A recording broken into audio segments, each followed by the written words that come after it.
Hello and welcome to the Maple Grove City Report. I'm Dave Kaiser from CCX Media. Thanks for joining us. Joining us once again is Heidi Nelson, Maple Grove City Administrator. Welcome once again. Thank you. We, believe it or not, have a short meeting to talk about, less than a half hour, which is rather unheard of. So we'll give you that recap, and a lot happening in the month of October and November in the city. We'll give you a rundown of some of the things going on. To the meeting of the 19th, again, about a half hour in length, a couple items pulled from the consent to talk about.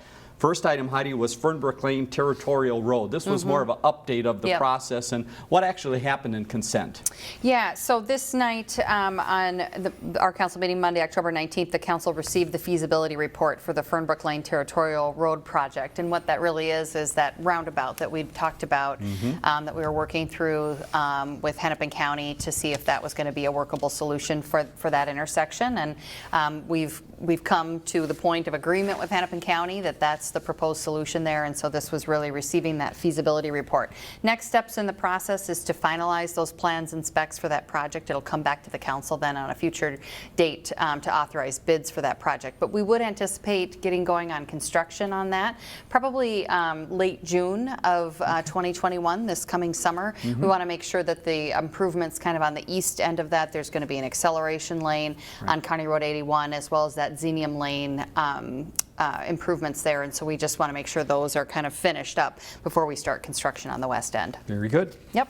Next item in the consent agenda pulled was talking a little bit about financing of the city and some good news on the financial end. Tell us about that. Yeah, so on a routine basis, we always take a look at any outstanding debt that we have, and a lot of it is really in association with street maintenance projects or bigger infrastructure projects that the city has done in the past. And when we have sort of advantageous opportunities to refinance some of those bonds, we'll do that.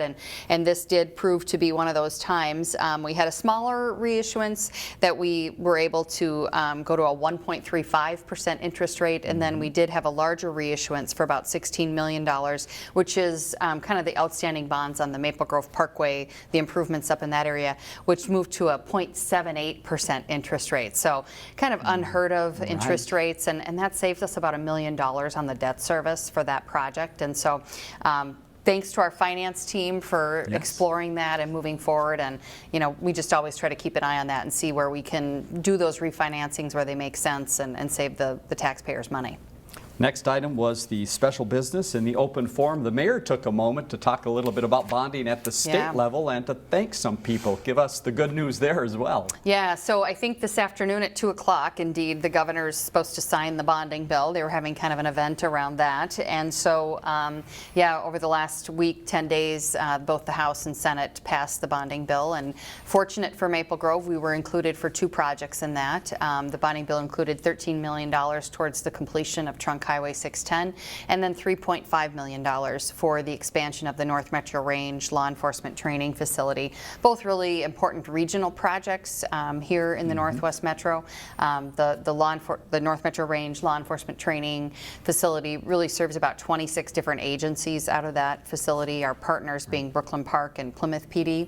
And then, of course, the 610 project, you know, a really important piece there to connect, to finish all those connections between 610 and 94 and make that extension out to County Road 30.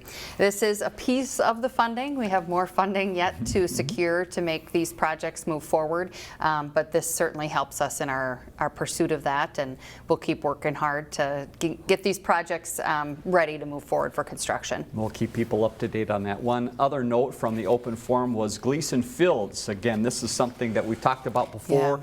Been a little bit on hold, but it's coming back now. Give us a preview. Yeah, so the Park Board has been taking a look at Gleason Fields and repurposing that facility into kind of a baseball complex. And so we had been working on that through last fall and up to the winter, and then when COVID hit, things kind of got put on the shelf. But the Park Board's picking that project back up, and we'd had some inquiries about kind of some community engagement opportunities for, you know, public input on that as we move towards kind of finalizing the project. And that project will be in front of the owners team on November 10th, which is, the owners team is kind of a smaller group of the Park Board and the City Council that comes together to review specific projects like this or issues at the community center dome, that kind of a thing. So that would be the morning of November 10th, and then the plans would be posted on the website, the city website in the Parks and Recreation area as of November 11th, and then in front of the Park Board on November 19th, and then looking to come to the City Council at a meeting in December. So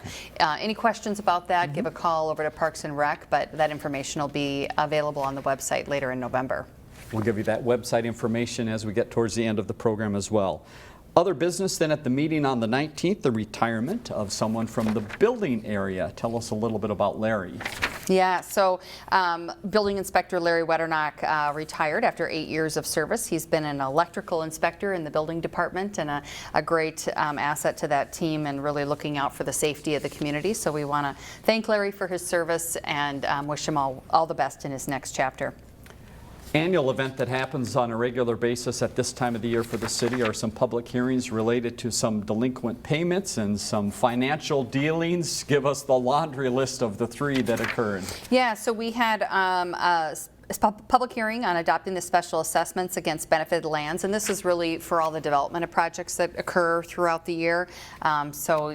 Roads, streets, sewers associated with that development, and then also public hearings for delinquent weed and tree certification bills, as well as the delinquent utility bills. And so that's kind of an annual process where we go through and remind residents if they have a delinquent bill to get it paid, and residents do have up until November 20th to get those payments made before that would get certified to the county.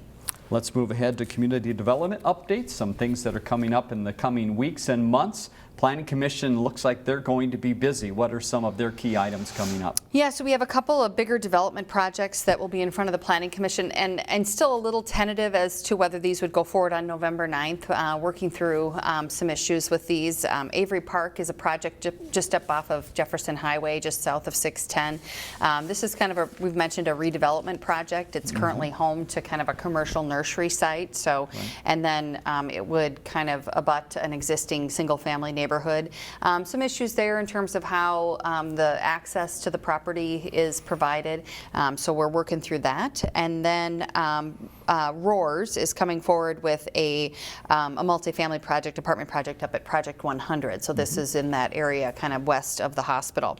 And then later, probably November 30th, we would have the third building for the Bottineau Ridge project. This is kind of just off of Arbor Lakes Parkway in Hemlock there. This is the third building in this is a John Duffy development, and this is a workforce housing project. So good to see that one coming forward as well. Community development also always working closely with businesses in the area, and they pass along some information about some new businesses. What is new in town? Yeah, so we have several new businesses that have opened up or are going to be opening in town. We have the Uptown Curl. We mentioned that we were at a ribbon cutting there. They're located right on Main Street. And then the Riviera Maya Cantina and Restaurant. They opened earlier this week, and so they went into the space of, there was an existing Mexican restaurant there before, kind of kitty corner from 3 Squares there, so they're open for business.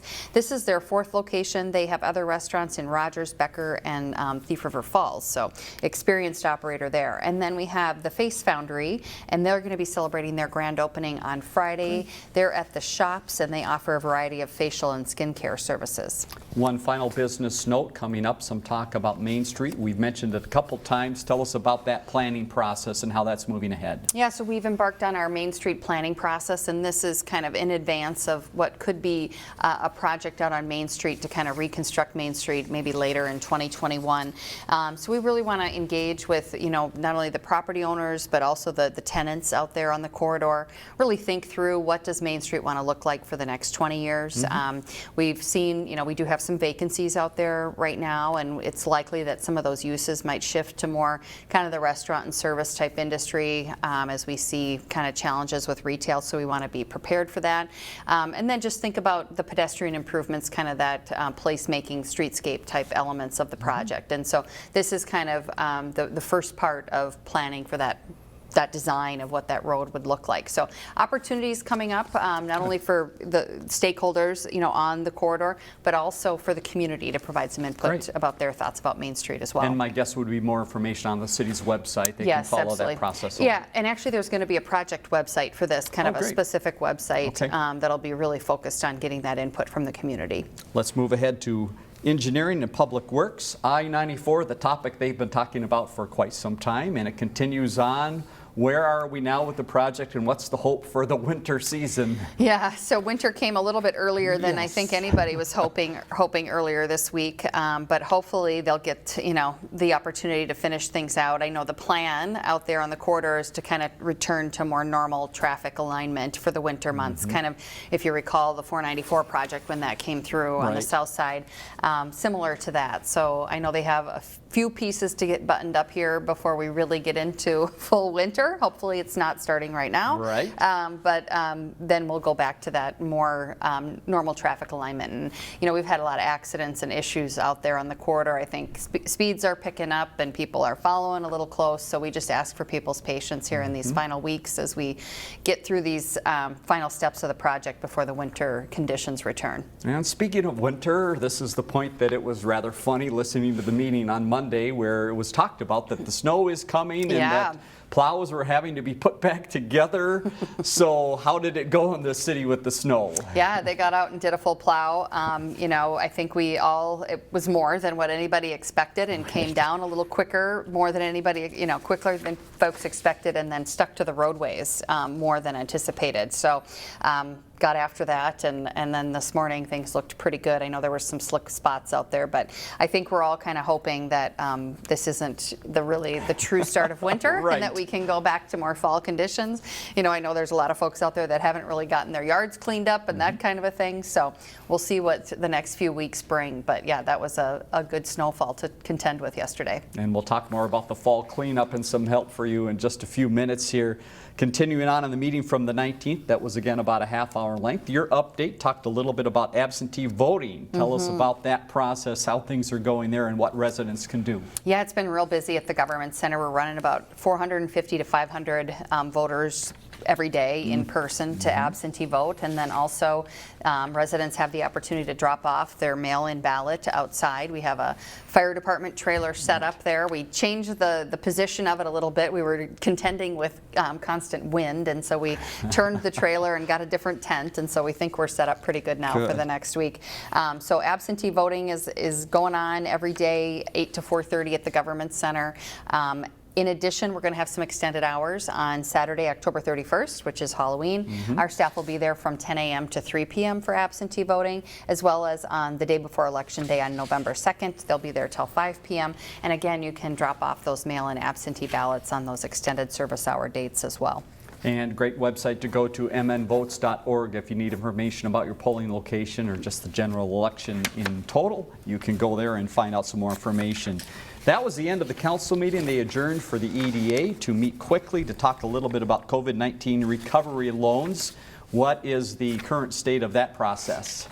Yeah, so we had a quick EDA meeting. We needed to put kind of a process in place for considering the forgiveness of those COVID, both the emergency loan fund and then the recovery loan fund loans that we have done out to the business community. So the resolution provided a process for that and authorized staff to take a look at and review those loans for forgiveness. And so we'll be moving forward with that in the coming weeks. All right, that's a recap of the meeting again from the 19th of October. It was about a half hour in length. Now let's hop on to some other things happening in the city, and one is a reminder about Cross Services. Again, for residents that don't know, what is Cross Services and what help do they provide? Yeah, so Cross is kind of a nonprofit organization in the community that helps with kind of social service needs, focused on, of course, they have a food shelf and focused on kind of that food support need in the community, as well as housing, and they provide assistance for, assistance with rent or mortgage payment, those kinds of things to help with housing security.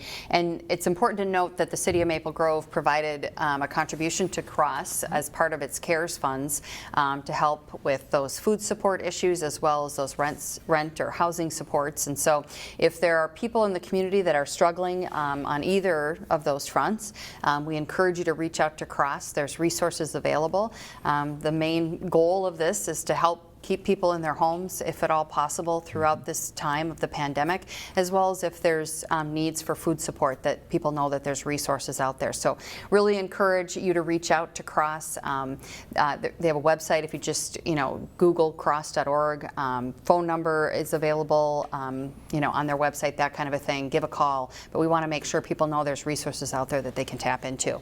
We have mentioned quite a few times leading up to October, Domestic Violence Awareness Month. We are now within that month. How are things going? What are some statistics and information people need to know? Yeah, so we continue to try to raise awareness around the issues of domestic violence. This is our 4th year that we've participated in the Purple Lights Initiative at Town Green, and then of course at the Public Safety Facility. So if you're around there in the evening, you see the beautiful purple lights, which is really a good reminder to let folks know, again, if they're struggling with these issues in their life, that there's help out there for them. We work with an organization called Cornerstone to provide those services to victims and for advocacy for them, not only in trying to secure, safe housing, assistance with children during that time, but also, to help them through a court process. So a lot of help is out there. We just really encourage people to call. Of course, if you're experiencing a situation, 911, of course, is your best route to get a response of an officer, and all of our officers have been trained in terms of how they respond to domestic violence situations, as well as making sure that they know what resources are available out there and how to connect people to those. So just want to continue to beat the drum on this one and make sure people know there's help out there for them. Very good. Date for you to mark on your calendar coming up is November 18th, the annual event. This time it's looking a little different, Heidi. Tell us about the Community Forum on Race and the new twist this year. Yeah, so with everything, this event is going online, going to be virtual, which is, really, it's hard because one of the beauties of this event was the ability for the community to come together and really be together and see one another. And so, not wanting to let the year go by without having a discussion around these issues for the community. They're proceeding with an online format of the event on November 18th, and it'll be a virtual racial healing circle. And so this is an opportunity for attendees to share their stories, emphasize active listening, and be open to differing perspectives. And then it just really helps to generate an open, productive dialogue in the community. So event partners, the cities of Brooklyn Park and Maple Grove, Osseo Area Schools, North Hennepin Community College, as well as the Northwest Suburban Integration School District. And so Eventbrite is the registration for that. We're going to be putting that information. We just had a conference call this morning. Publication or marketing materials are going to be going out about that event, and you can register online. It is free, but we do need you to register so that we can get you all the links to the Zoom meeting and those kinds of things. So happy to have this event happening this year. I think it's an important event, but we'll see how it goes online and how many people we get engaged. We mentioned earlier we would promise to talk a little bit more about getting rid of those leaves and yard care, and again we kind of chuckle. We'll see what happens with this, but you've got street sweeping planned, and Yardway site is just waiting for people to come. Yeah, so the Yardway site is open through November 30th, and so that's for disposal of leaves, brush, all those kinds of things, and it's free, of course, for Maple Grove residents.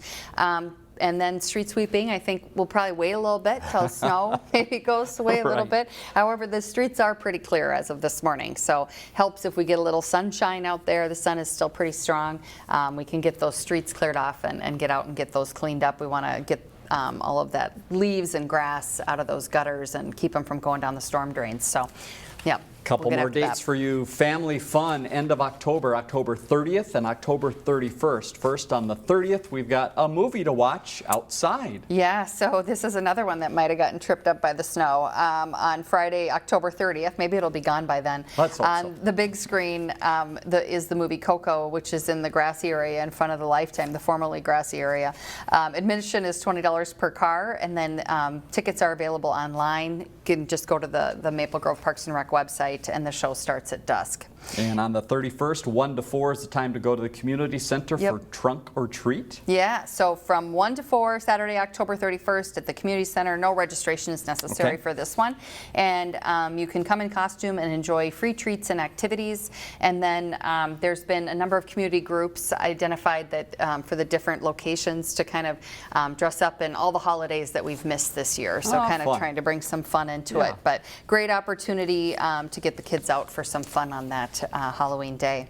All right, pickleball players, if you're missing your outdoor court with the snow coming here, don't fret too long. We've got indoor pickleball. Where are the locations? Yeah, so this year, and kind of struggling a little bit, the schools are kind of working through how many people they want in their buildings, those kinds of things. So we're spreading things out a little bit, and we'll have 3 locations this year: the Maple Grove Community Center, the middle school community gym, and then we've kind of gone partnership with the shops at Arbor Lakes, and we'll have a space there called the Maple Grove Parks and Rec Studio, and it's in the former Forever 21 space, which was kind of a big, spacious area. So we're not only going to be doing pickleball in there, but also some fitness classes, as well as we'll talk a little bit later about the farmers market, which will be happening in that location as well. So go to the city's website to find out about those 2 events again, October 30th and the 31st. Let's talk swimming. There's still opportunity to swim inside. Tell us about those details. Yeah, the community center pools are back open for swimming lessons as well as water fitness programs.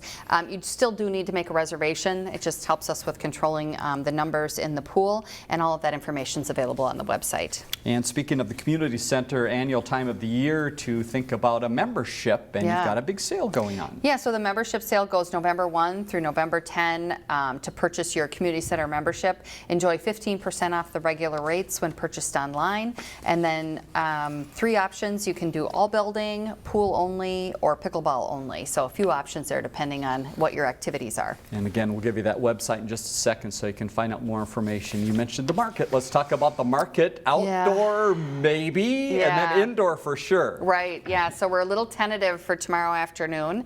We're expecting some rain tomorrow afternoon, and it's going to be really cool. And I think they were even talking about some, thunder and lightning type activity tomorrow afternoon as another storm front moves through. So pay attention to social media, give a call to the community center, check out the website. I think they're still debating on whether the market's going to go forward for tomorrow or not. That's Thursday, October 22nd, and this would be the last outdoor farmers market. And they've just had this beautiful run of weather this whole fall, and now this last one is kind of getting tripped up.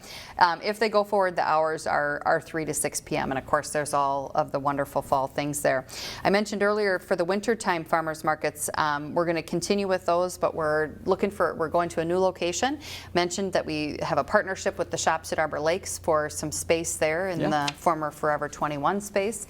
It's a big space, high ceilings, pretty spacious, a few different entry points, that kind of a thing. And so they'll be proceeding with the indoor markets there. The dates for that are November 12th and 19th, and then December 10th and the 17th. And again, that's 3 to 6 p.m. on Thursdays. As you see, a lot going on in the city on a regular basis here. So let's give you the city's website. So if you want more information about some of those items we covered, it is maplegrovemn.gov, the place to find out more. Next council meeting will be right before the election, correct? So on November 2nd is the next council meeting date.